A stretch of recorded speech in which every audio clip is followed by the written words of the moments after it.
پیغمبر میری طرف سے لوگوں کو کہہ دو کہ اے میرے بندو جنہوں نے اپنی جانوں پر زیادتی کی ہے اللہ کی رحمت سے نا امید نہ ہونا، اللہ تو سب گناہوں کو بخش دیتا ہے،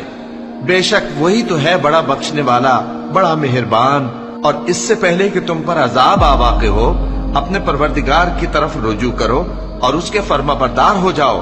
ورنہ بعد میں تم کو مدد نہیں ملے گی۔